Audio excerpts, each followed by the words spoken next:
RMS civil services में आपका स्वागत है। विविध प्रश्नों के संग्रह सेशन में आज पार्ट 2 लेकर आई हूँ, जो सभी एग्ज़ाम के लिए इम्पोर्टेंट क्वेश्चन का कलेक्शन है। तो क्वेश्चन नंबर 1 देखते हैं। पहला है, भारत में सबसे पहला कम्युनिस्ट पार्टी की स्थापना किस राज्य में हुआ था? Option A Karnataka, option B Maharashtra, option C Kerala, option D Mizoram. Answer बताइए क्या होगा? Option C Kerala, 1967।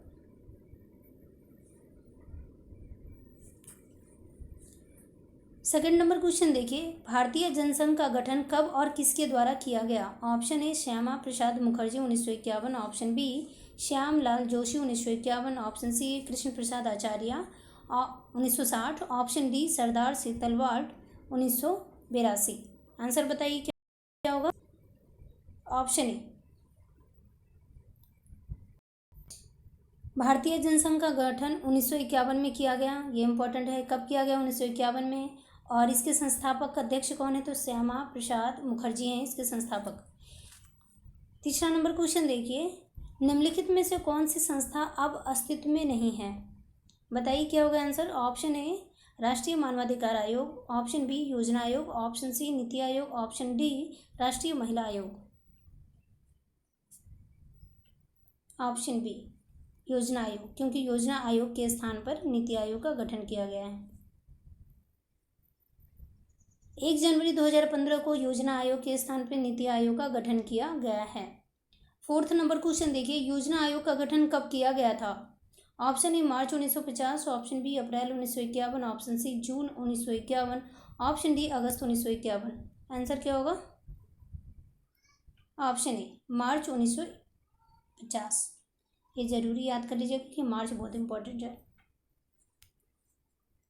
योजना आयोग एक सलाहकारी की भूमिका निभाता था और इसके अध्यक्ष प्रधानमंत्री होते थे, जैसे कि नीति आयोग के भी अध्यक्ष प्रधानमंत्री होते हैं। 5 नंबर क्वेश्चन देखिए, सॉवरेन गोल्ड बॉन्ड कौन जारी करता है? Option A reserve bank, option B वित्त मंत्रालय, option C SEBI, option D Bharatiya state bank. Answer बताइए क्या होगा? Option A reserve bank. और यहाँ पे 2 क्वेश्चन बनते हैं। सॉवरेन बॉन्ड जो है, गोल्ड बॉन्ड, कौन जारी करता है? तो आरबीआई जारी करता है। और किसकी ओर से जारी करता है? तो भारत सरकार की ओर से जारी करता है। ओके। 6 नंबर क्वेश्चन है, भारतीय बागवानी का जनक किन्हें कहा जाता है? Option A doctor Satish Prasad, option B H Marigowda, option C doctor Harish Chandra, option D IS Prakash Dutt. Answer बताइए क्या होगा? Option B. बागवानी कृषि सामान्यतः फसलों के लिए, फलों के लिए, सब्जियों के लिए और सजावटी पौधों से संबंधित है। नंबर क्वेश्चन देखिए, इनमें से कौन सुमेलित नहीं है? इसको ये करना है, सुमेलित नहीं है और सभी सुमेलित हैं और एक छोड़कर। आइसोथर्म तापमान से, ऑप्शन बी आइसोबाध गहराई से, ऑप्शन सी आइसोहेलाइन लवणता से, ऑप्शन डी आइसोहेल ऊंचाई से। बताइए कि कौन सा नहीं होगा? ऑप्शन डी ऊंचाई से। आइसोहेल का संबंध धूप के स्थान समान अवधि वाले मिलाने वाले रेखा को कहते हैं आइसोहेल। और आइसोहाइप्स का संबंध किससे है? तो ऊंचाई से। इसको कंटूर लाइन बोलते हैं, कंटूर लाइन। 8 नंबर क्वेश्चन है, ब्लू बुक का संबंध किस देश के सरकारी दस्तावेज से है? Option A Britain, option B France, option C Bharat और ब्रिटेन, ऑप्शन डी इनमें से कोई नहीं। इसका आंसर बताइए क्या होगा? ऑप्शन ए ब्रिटेन से। और फ्रांस से येलो बुक, और भारत और ब्रिटेन से किस क्या है? तो वाइट पेपर है। तो वाइट पेपर का संबंध किससे है? तो भारत और ब्रिटेन के सरकारी दस्तावेज से। और येलो पेपर जो है वो फ्रांस सरकार की सरकारी रिपोर्ट का प्रकाशन होता है उसमें। 9 नंबर क्वेश्चन देखिए, रामसर सम्मेलन का संबंध किससे है? ऑप्शन ए आर्द्रभूमि के संरक्षण से, ऑप्शन बी जल संरक्षण से, ऑप्शन सी कार्बन उत्सर्जन से, ऑप्शन डी प्रदूषण नियंत्रण से। तो बताइए रामसर सम्मेलन का संबंध किस विषय से है? तो ऑप्शन ए आर्द्रभूमि के संरक्षण से। वर्ष 1971 में आर्द्रभूमि के संरक्षण के लिए रामसर सम्मेलन यानी ईरान में किया गया। यह एक अंतर सरकारी और बहुपक्षीय सम्मेलन था। और अभी रामसर साइट कितने हैं भारत में वर्तमान में? तो 42 हैं।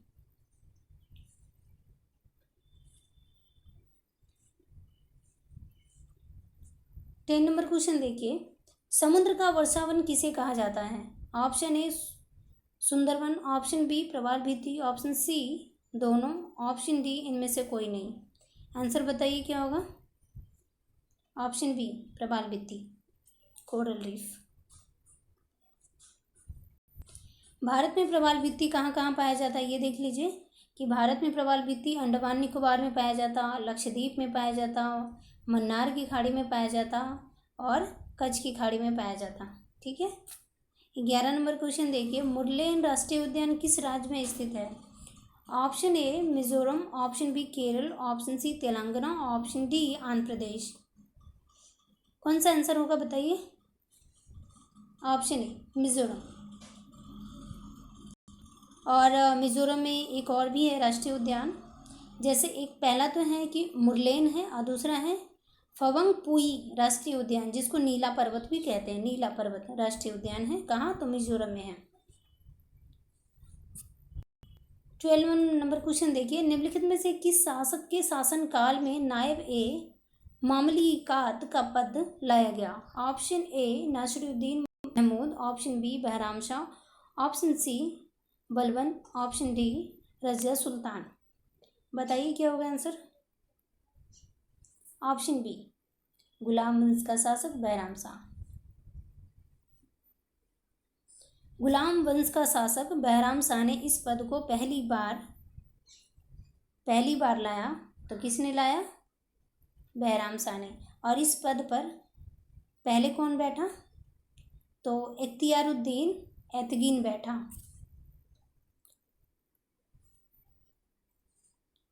13 नंबर क्वेश्चन देखिए, देवबंद आंदोलन की शुरुआत कब किया गया? Option A 1866, option B 1870, option C 1863, option D 1875। Answer क्या होगा बताइए? Option A 1866। देवबंद आंदोलन की शुरुआत मोहम्मद कासिम ननौतवी, यहाँ पे नैनीताल लिखा हुआ है, ये गलत है, यहाँ पे टाइपिंग मिस्टेक हो गया है, ननौतवी होगा, और रशीद अहमद गंगोई के द्वारा किया गया था। यह मतलब कि देवबंद आंदोलन का जो उद्देश्य है वो क्या है? तो ये जो था वो अंग्रेज विरोधी आंदोलन है और इसने अंग्रेजी शिक्षा और पाश्चात्य संस्कृति के प्रभाव से मुस्लिम समाज को मुक्त करने का उद्देश्य रखा गया था। देवबंद आंदोलन, तो ये बता सकता है कि देवबंद आंदोलन का उद्देश्य क्या था। ठीक है। 14 नंबर क्वेश्चन देखिए, आरएनए के संबंध में कौन सा कथन असत्य है? यहाँ पे असत्य पकड़ना है, मतलब गलत कौन सा है? तो यह एक कुंडलित संरचना है, एक कुंडलित संरचना है। इसका मुख्य कार्य है प्रोटीन का निर्माण प्रक्रिया में भाग लेना। ऑप्शन सी है कि यह एक आनुवांशिक पदार्थ है। ऑप्शन डी में है कि आरएनए 3 प्रकार के होते हैं। तो बताइए इसमें कौन सा गलत है? ऑप्शन सी, आरएनए जो है वो आनुवांशिक पदार्थ नहीं है बल्कि डीएनए है। डीएनए है। और ये आरएनए 3 प्रकार के होते हैं, तो कौन कौन से होते हैं? तो आरएनए जो 3 प्रकार के होते हैं, मैसेंजर आरएनए पहला होता है, राइबोसोमल आरएनए होता है और ट्रांसफर आरएनए। और जो कोरोना वायरस जो है वो आरएनए है, आरएनए वायरस है। 15 नंबर क्वेश्चन देखिए और लास्ट है, वेदों को भली भांति समझने के लिए निम्न में से किसकी रचना की गई है? ऑप्शन ए ब्राह्मण, ऑप्शन बी उपनिषद, option C Vedang, option D आरण्यक। क्या होगा? ऑप्शन सी, वेदांग की रचना की गई। आरण्यक जंगल में लिखा गया है, आरण्यक। उपनिषद में क्या है? दर्शन की चर्चा किया गया है। और जितने भी वेद हैं जैसे ऋग्वेद, सामवेद, अथर्ववेद, तो ये सब पर ब्राह्मण लिख गए हैं। और इसको समझ लीजिए डिस्क्रिप्शन में कि वेदांग की रचना वेदों को भली भांति समझने के लिए किया गया है। और ये कितने प्रकार के होते हैं? तो 6 प्रकार के होते हैं।